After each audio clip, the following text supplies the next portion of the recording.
It's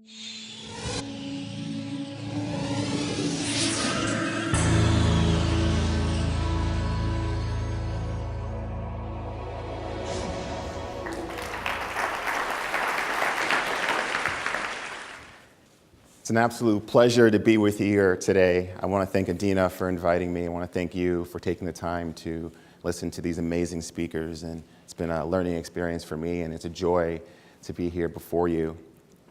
My name is Afam Onyema. I am the leader of the Jinko Foundation. That's my great challenge and greater blessing to lead that organization. I'm going to tell you more about our mission and work in a little bit, but I want to provide some context for you. I recently finished the third volume of a wonderful biography on President Theodore Roosevelt. He lived such an amazing life. He did such big things in his life. He won a Nobel Peace Prize. He built the Panama Canal, started our national park system. But he got a lot of criticism, received a lot of criticism in his life because he dared to do these big things. And after his presidency, he gave a speech in response to all of those who had been hollering and sniping at him through the years. And in it, he said, "It is not the critic who counts. The credit belongs to the one who's actually in the arena." And as this event has been approaching, I've been thinking a lot about what President Roosevelt said. I've been thinking a lot about battling in arenas. Our world is in many ways broken and scarred. There are many good causes to support, and there are many arenas that call for our attention. Let me tell you just a little bit about our own arena.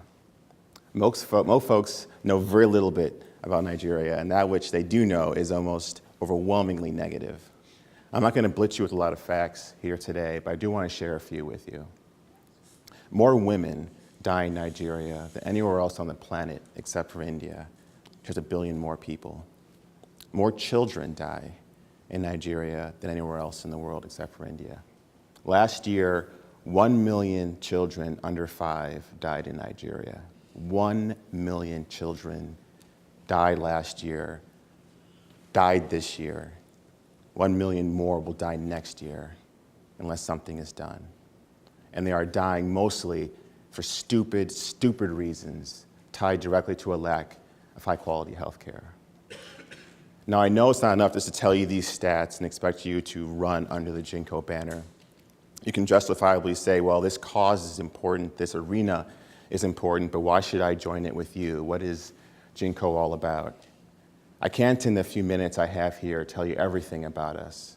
I can tell you that we have spent over a decade trying to build an organization that is honest enough and strong enough to fight both disease and doubt. We're a very small organization and we're growing, but we're honored to have the support of folks like Oscar winner Forrest Whitaker, Hall of Famers like Ronnie Lott and Warren Moon, Silicon Valley entrepreneurs and Wall Street millionaires. But I am just as excited about the support we get from kids having bake sales in their high schools in Indiana and Illinois, about teachers, about young Nigerian medical students, about those who do what they can when they can to support this cause. And I want to tell you now a little bit about the mission that we did last year. We took a medical team out to Nigeria to do total hip and knee replacements, some of the first of those surgeries done in that part of Africa's most populous country. And it was the second mission that we had done of this kind. And I went on, this is the first time that I was able to go on it. And I tell you, just to see a grandmother who had been confined to a wheelchair for 50 years, have her first dance with her grandbaby is just a joy beyond description. And I want to show you the video. I run Jinko out of LA, so I had some of my folks and friends from LA come and document it and put it together. And I want to show it to you as a simple but powerful example of the power of everyone. Doctors from Charlotte and Denver joining with nurses from Chicago, all working and training local doctors and professionals from Awka, Nigeria, and all of this funded and supported by men and women and boys and girls all over this country. It is only through that dynamic power of everyone that we're able to get the lame to rise up to their feet.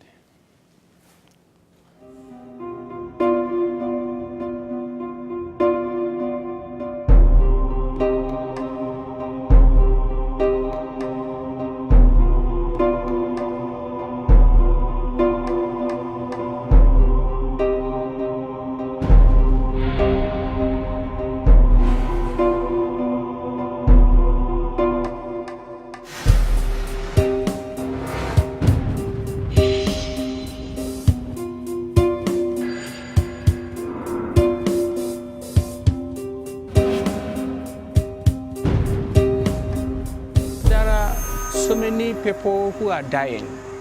So many people are in need of treatment.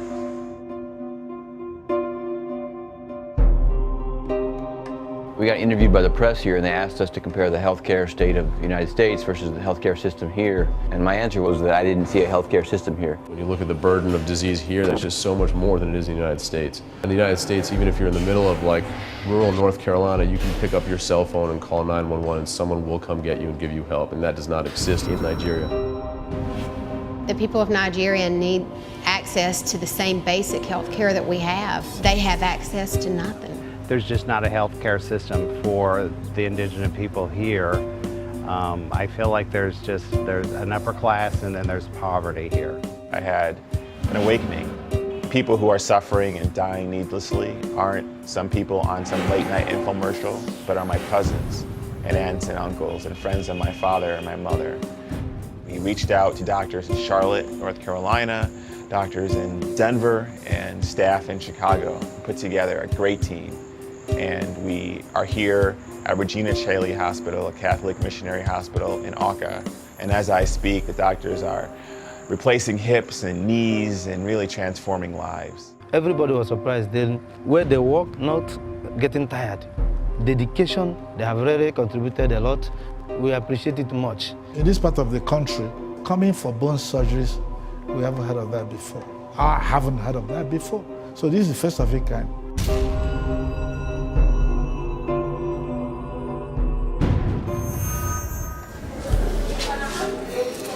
What happened? What is this bandage here for? We were asked to assess this girl. She came in complaining of her right knee hurting. The right knee was bandaged, but when she pulled her skirt up, her left leg was so disformed from polio. It just took me away. I'm like, I would expect that her left leg would have been her issue, and it was her good leg. You don't see that in the U.S. That kind of deformity early as a kid would have been picked up and sent to the right person. Our major problem in Nigeria is the resources. We don't actually have the resources. Well, first of all, you walk in the theater, which they call their operating room, and it's like, are you kidding?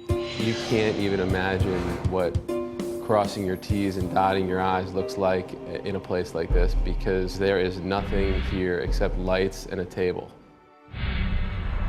My father had told me about this dream of his, to build a world-class hospital back in Nigeria.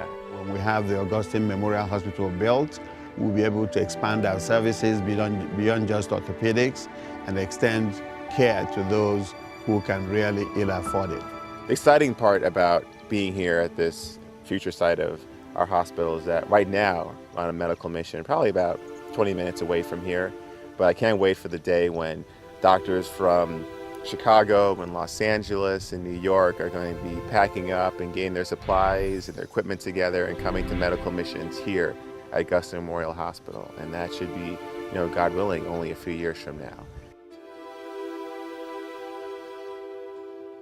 As we were planning the Augustine Memorial Hospital, we felt that there's a need to begin to show that we can help those who really cannot afford to pay for certain medical procedures. The fact that we've been able to offer surgery to people who have been limping around for years, some of them have been limping for up to 12 years, and have just yesterday had their surgery done. I think that's the most gratifying thing I have seen. It's more about a mission to develop and be a blessing to these people. We're not saying we're gonna be able to solve the problems of this country, but at least they should get the medical care that they deserve here. That's what GENCO stands for. We are here to help you.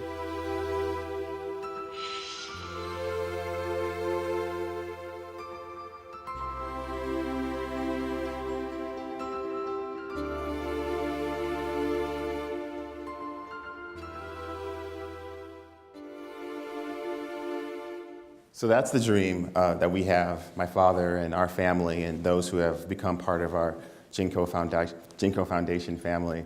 And the goal is to build this world-class hospital to attract some of the $900 million that Nigerians currently spend on healthcare abroad, to provide care for the desperately sick and poor who can't afford to travel abroad and so are left to wither away in low-grade hospitals that are currently serving those who are truly suffering in Nigeria, and to train and employ those brilliant, bright, young doctors and nurses who are leaving the country in droves because there's no facility at which they can feel confident and feel safe and practice their skills. And so that's what we're trying to do with this work. We are partnering and working with some top medical schools and hospitals here in the United States to ensure that our hospital will be a true center of excellence. So that is our arena. Now, what does it mean to enter into it? What exactly are we fighting?